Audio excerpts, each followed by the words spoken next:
One currency expert claims the removal of cash would push America closer to a totalitarian state. Dale Hurd has the story.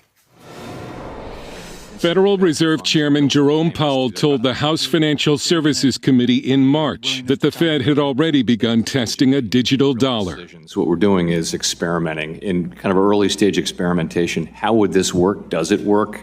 What's the best technology? What's the most efficient?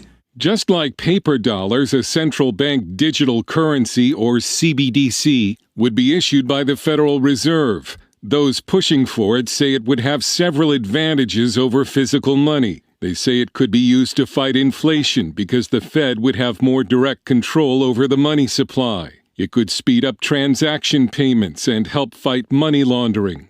The ability to track transactions has a couple of elements that are very attractive to economic policymakers. One is to know where people are spending their money. Another is to track taxes and prevent evasion and that sort of thing. Backers say the U.S. needs a digital dollar if it wants to remain the world's reserve currency. Opponents warn that it could be a very effective instrument of government control. But in a socially distant world where payment is as easy as... Does cash still hold the same value? Cash is still relevant, but cash is no longer king. Although people in this country and around the world do continue to use cash to purchase things every day, that is decreasing. Electronic payments have cannibalized checks. Card payments have grown, but cash has remained king. 2/3 of transactions under $10 are done in cash. The Federal Reserve is considering a digital dollar.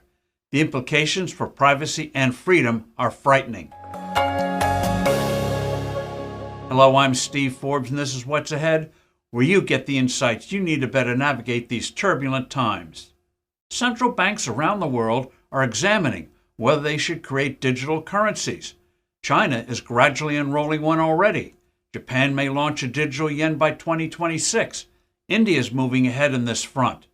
The Federal Reserve is on the bandwagon here, where experiments and studies are already underway. Physical money has been called one of the last bastions of privacy. Laws like the Bank Secrecy Act have already stripped away most of the privacy from bank accounts and financial transactions. Banks have really a ton of power that people don't realize to shut down accounts, to freeze accounts, and to end up holding them for really any number of reasons. Currency expert James Rickards says a digital currency would move America closer to a totalitarian state. If I buy anything, the government doesn't know it. MasterCard kind of knows it, but even MasterCard uses product codes.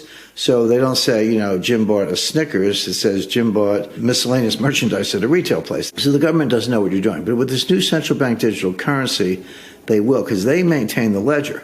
So if I buy, Ron DeSantis' new book, or I go to a Donald Trump rally, or whatever it may be, the government using artificial